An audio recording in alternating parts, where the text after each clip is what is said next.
Welcome back. So yesterday we discussed your problem with solving problems, or your additive bias, our inherent and primitive default compulsion to adding stuff to fix stuff or improve stuff, when subtraction or simplification and removing stuff is often the better way to make things better and solve complex problems.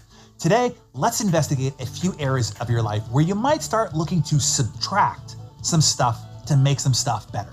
Let's say that you're in sales and you need to make more sales. Think about it. What do you do? What do you think you should do if you want to make more sales? What do you think? Your compulsion would probably be add more prospecting hours, add more networking meetings, add expanded prospect groups to your targeting efforts, add more advertising campaigns, add more marketing channels, add more posts on social media, add more email follow-ups to unresponsive clients, add more lead magnets to attract more traffic, add more selling points to the copy on the sales page or brochure or pitch deck to try to convert more, etc. When in reality, you should probably subtract and eliminate all those low probability endeavors that we just mentioned. Subtraction will allow you to refocus your time, attention, and creative capacity to your fastest, your easiest, your most efficient, and highest probability efforts, which would be things like selling more to the existing clients who already love and are buying from you now, and cultivating more referrals from your most raving fan clients. And even within that existing client pool, there's probably 80% of those that should be subtracted from your efforts in order to give more love and energy to the deserving 20% that have already proven to be your best buyers, buying the most and most frequently, and your most evangelical advocates, referring the most to you already. Do you see how subtraction is the better answer, even though your first inclination was to add?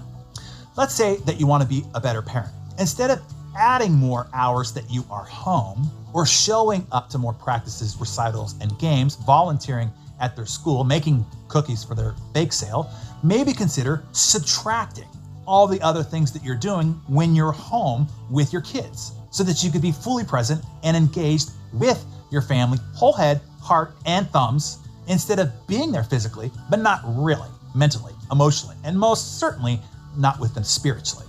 Most probably, the best way to be a better parent is to subtract lots of other demands, obligations, and distractions on your attention so that you can be there, not just in presence, but in attention, not just physically, but mentally, emotionally, and spiritually.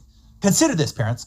Quantity without quality feels dismissive and causes insecurity. Quality, even without quantity, is validating, it's nourishing, and it helps build healthy humans. So let's run through a few areas of your life. Let's say you want to get fit or be healthier. Start with what you need to subtract from your diet and your lifestyle before you focus on what you might need to do additionally. You want to build a better product. Think about what you can subtract. What is the absolute minimum required to produce the solution that your buyer needs and cares about most? You want your landing page to convert better. Figure out all the things that you can subtract from the page to focus attention on the things that matter the most. As the author of The Little Prince wrote, subtract things from the solution until there's nothing left to take away. Let's say you want to love your home more, feel better in your living room or your bedroom. Start with what you should subtract rather than thinking about the things that you need to add. For most every problem you have, for most every situation that you want to improve, most often the answer lies in what you should subtract, not add, even though that is always going to be your first inclination. At least from this point forward, when presented with a problem, when trying to improve something, first consider what should be subtracted, even if only to bring to the surface and the forefront what should be prioritized and focused on. Are you with me here?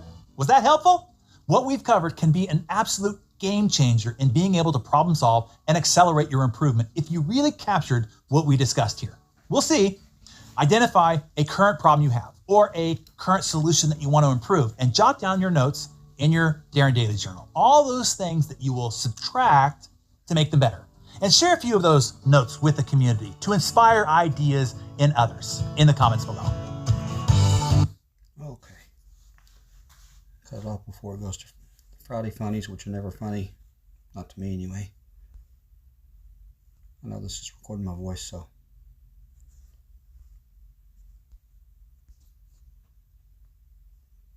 Scroll through the fronts of these comments.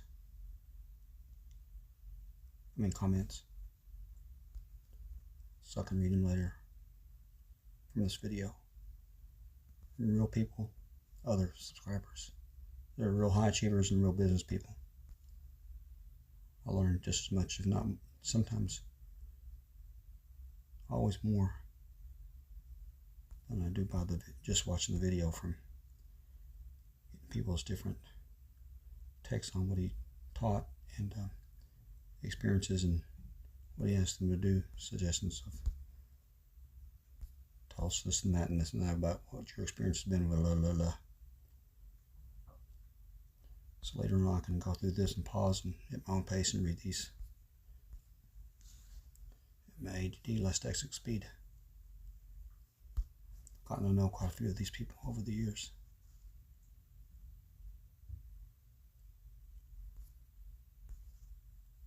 Because it's a Facebook plug-in.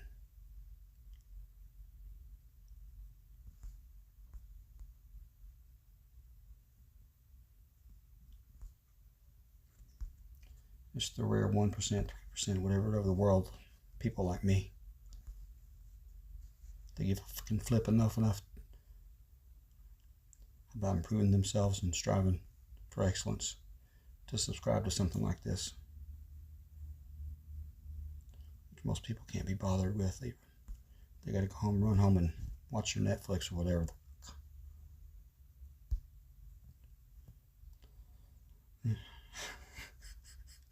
Sat in their underwear, watching TV, drinking beer, smoking cigarettes, watching wrestling. Heard my Pastor Troy say that one day. I couldn't believe it. That's why I like this guy. You never knew that. That's because laugh my ass off. Like Lisa Alquist Peterson. She's a good sister figure of mine now. And Chester Tile, him too. Another good brother figure of mine. Brother from another mother, sister from another mister. Virtually.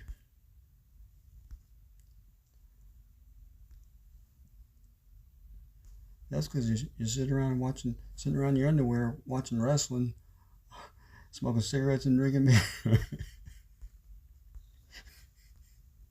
Hey, that used to be me. Not. Well, almost. Not in my underwear all the time. Well, unless I was laying down, which I usually was, so I guess so. Making a little TV in the bedroom over there. Okay, that's all. Good. All right. Won't be making this too long then. Okay. Thank you. Thank you, Lord. Thank God. Amen.